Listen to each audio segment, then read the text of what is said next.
संस्कार होते हैं सरकारी नौकरी के। पिताजी और दादाजी सरकारी नौकरी में थे, तो मुझे सरकारी नौकरी करने की प्रेरणा मिली और मैंने जैसे तैसे पढ़ाई करके सरकारी नौकरी ले ली। मैं बेसिक एजुकेशन में सरकारी टीचर हो गया और जैसे ही मुझे सरकारी नौकरी मिली उसी दरमियान में सुना एक भगवान देता है तो छप्पर फाड़ के देता है, तो नौकरी भी दी और नौकरी के साथ साथ डायरेक्ट सेलिंग बिजनेस भी मुझे दे दिया। और ये डायरेक्ट सेलिंग बिजनेस अभी मुझे करना है तो मुझे क्यों करना है, तो इसको करने के पीछे सिर्फ एक ही कारण था कि नौकरी करने के साथ साथ टीचर को कुछ न कुछ तो करना ही था, तो मुझे कुछ न कुछ करना था। तो टीचर के पास सबसे बेहतरीन ऑप्शन होता है कि वो ट्यूशन क्लासेस चलाना शुरू कर दे, कोचिंग शुरू कर दे। तो अगर जो कोचिंग नहीं करेगा तो कुछ और करेगा। तो मेरे मिलने वालों में कुछ रिश्तेदार थे, वो बोलेरो चलवाते थे, वो बढ़िया इनकम आती थी। किसी को लगा कि कुछ और कर लेते हैं, कोई भैंस को रख लेता है, कोई गाय रख लेता है, फूल का काम शुरू कर देता है, और ज़्यादातर टीचर्स हैं कोचिंग का काम शुरू कर देते हैं। तो नौकरी करते करते मुझे कोचिंग करनी थी, ट्यूशन पढ़ाना था और एक्स्ट्रा इनकम करनी थी।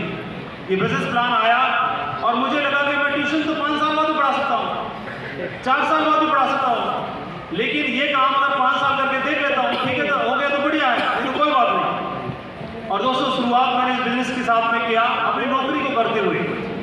पहले 5 साल में बिजनेस में मैं काफ़ी ऊपर उठा, उसके बाद फिर डाउन आया, फिर ऊपर गया, फिर डाउन आया। 10 साल मैं ऊपर और नीचे होता रहा और 10 साल के बाद इस बिजनेस के माध्यम से मुझे परमानेंट स्टेबिलिटी आई। 2003 में मैंने इस बिजनेस की शुरुआत की थी। मुझे इस बिजनेस में 2025 में 22 साल पूरे हो गए। एक ही कंपनी के साथ काम करने की शुरुआत की थी। इस बिजनेस की पावर मैं बताना चाहता हूँ। 2020, 21 और 22 3 साल बहुत खराब निकले पूरी दुनिया के लिए। उन 3 सालों में जहाँ सब कुछ स्टक हो चुका था, डायरेक्ट सेलिंग की वजह से मुझे मेरे अकाउंट में 5 करोड़ रुपए ट्रांसफर हुए। सालों के दरमियान में ये बिजनेस की पावर है। पहले 5 साल मैंने बिजनेस को पार्ट टाइम किया, नौकरी करते करते, क्योंकि हर आदमी बिजनेस में आएगा तो दाल रोटी के लिए तो नहीं आता।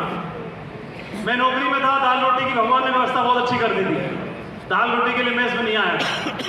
मुझे इसमें कुछ बिजनेस प्लान दिखाया गया, सपने दिखाए गए और उस सपनों की वजह से मैं बिजनेस में आया। ट्यूशन पढ़ाना मेरे पास एक विकल्प था और वो सेकेंडरी विकल्प था कि ये नहीं हुआ तो वो कर लूंगा, लेकिन मेरे दिमाग में ये बात भी थी, मेरे अपलाइन ने सिखाई कि माधव जी 5 साल के बाद तुमने सोचा कि ये नहीं हुआ तो ट्यूशन पढ़ा लूंगा, तो लेकिन पहले 5 साल ये बिजनेस करना कैसे है, ऐसे करना है, ऐसे करना है, ऐसे करना है कि हो ही ना, या ऐसे करूं, ऐसे करूं, ऐसे करूं कि हो ही जाए, कैसे करूं। ये बात मेरे अपने ने सिखाई और पहले 5 साल मैंने टूट के समझ के बिजनेस को किया। मेरे को इस बात समझ में आई कि बिजनेस में सफल होने के लिए 10,000 लोगों को नहीं समझाना पड़ता, इस बिजनेस में सफल होने के लिए 10,000 बार खुद को समझाना पड़ता है। मैंने इस बिजनेस में एक बात समझी मेरे बिजनेस में कि जब तक आपको यहां से भरोसा ना हो, बिजनेस खुद भरोसा करने का है, दूसरों को समझाने का नहीं।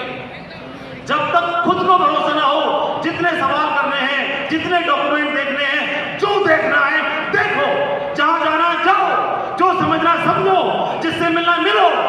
जब तक यहां से भरोसा ना हो, किसी को फंसाना मत, और जिस दिन यहां से भरोसा हो जाए, किसी को छोड़ना मत। इस बिजनेस से प्रेजेंट की बात करता हूं, फाइनेंशियल सिक्योरिटी के लिए बात की थी। अभी सुना कि आपकी नॉलेज अकाउंट में दिखाई देनी चाहिए। संडे की छुट्टी छोड़ दो तो इस बिजनेस की वजह से 1 लाख रुपए प्रतिदिन का मैं कमाता हूं। 24 से 25 लाख रुपया कमीशन मेरे अकाउंट में ट्रांसफर होता है इसी इंडस्ट्री की वजह से। ये इंडस्ट्री बहुत दमदार है। हौसला देने के लिए डॉक्टर ललित जी जैसे, कोच BSR जैसे और ढेर सारे हमारे सीनियर लीडर्स यहाँ पर हैं। ये बड़ा पुण्य का काम है जो लोगों को हौसला देने का काम करते हैं। मैं लर्निंग मोड में हूँ पिछले 22 साल से, आज भी सीखने आया था। आप सभी को धन्यवाद देता हूँ। आप सभी की जय हो। Thank you very much. जय भारत। शुक्रिया।